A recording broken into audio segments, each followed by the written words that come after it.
Today we have the opportunity to meet with Captain Jose Chavez and heart attack survivor Jack Grogan. Gentlemen, good morning. Welcome to Willow Glen in Motion. Tell me, Jose, a little bit about the Heart Safe program. Yes, here in San Jose, the Heart Safe City program started about two and a half years ago when the mayor asked the fire chief, what does it take to become a heart safe city? So the fire chief directed the EMS division at San Jose Fire Department to research what a heart safe city program, and we looked at communities, San Diego, Washington, and try to figure out what a heart safe city program was.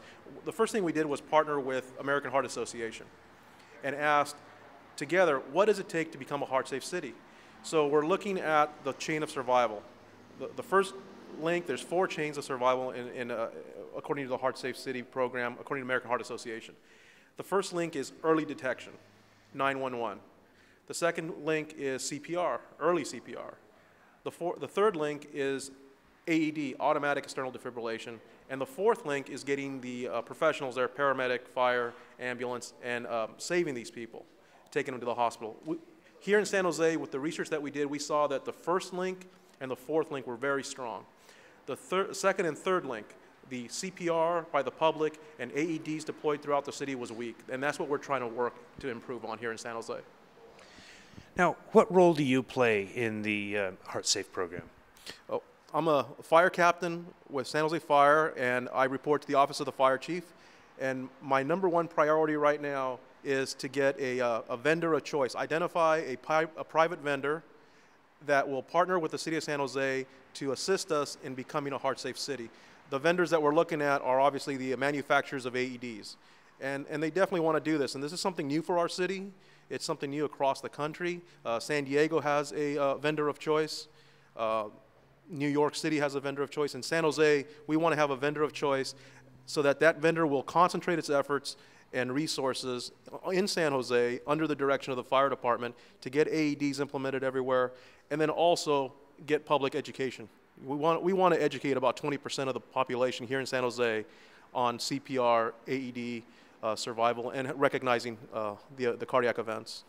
So with the education and the AEDs, how do you see that in the future? You have classes, and where are those AEDs located? Currently in the city of San Jose, which is the program that we manage, we have over 160 AEDs placed throughout the city. We have them at the airport, San Jose Mineta, which is the first airport that had AEDs implemented on the West Coast. They've had 3 saves. We have AEDs at the Shark Tank. They've had 3 saves also there. 3 people are walking alive today because of the AEDs that we have both at the airport and at the Shark Tank. We have them at all the libraries. We have them at the community centers, the senior centers. We have them a lot at City Hall. So we have over 160 AEDs here in the city of San Jose. And where we want to take this program is make it an easy program where a business owner, a small business, a big business owner, whatever it is, can implement an AED program and have it meet all the state and local guidelines and mandates and have a successful program in their facilities. Now, Jack, you had a sudden cardiac arrest, didn't you? Yes, indeed. It was in 2002. I was on a flight from Chicago, O'Hare to Hartford, Connecticut. The plane had pulled out to the end of the runway. The pilot was waiting for clearance to take off, and I collapsed. And by that I mean my heart stopped, I stopped breathing, I was unconscious, and I was clinically dead at that moment.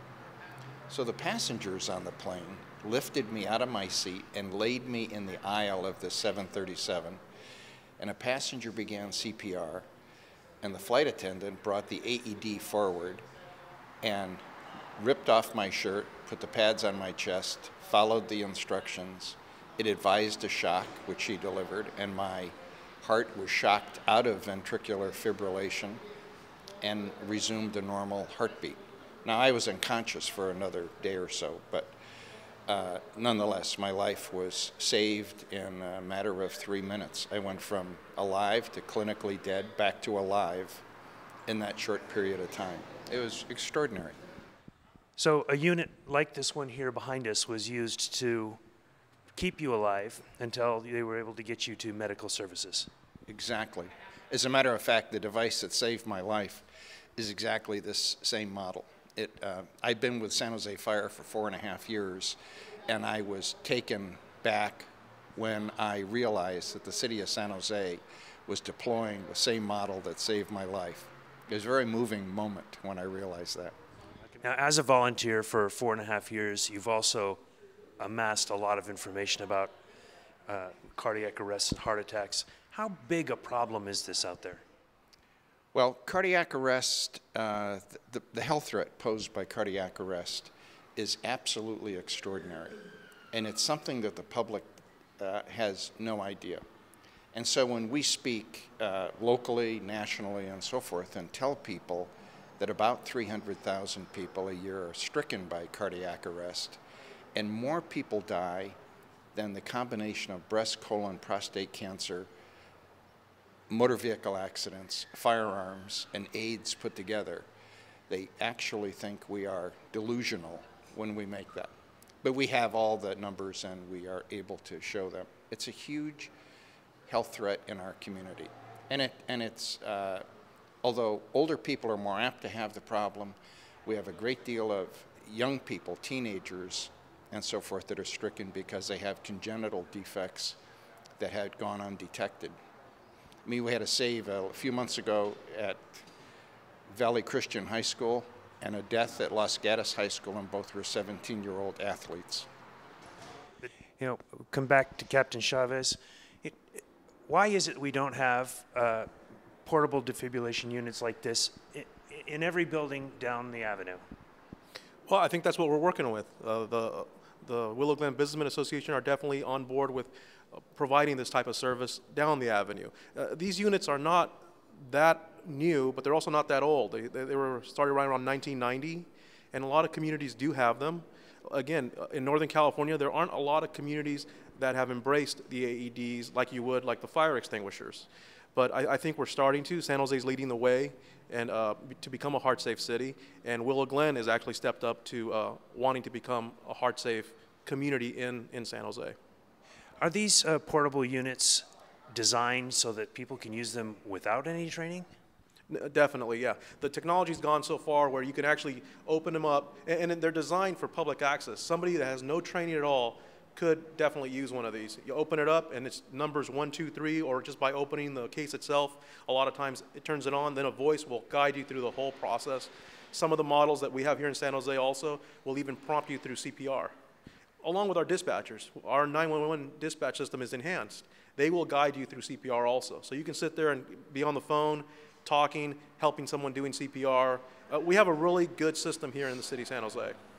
Well, gentlemen, we thank you both for being with us here at Willow Glen in Motion and telling us the importance of being aware of heart attacks and what we can do about it as a community before the medical services can get to us. Thank you very much. You're welcome.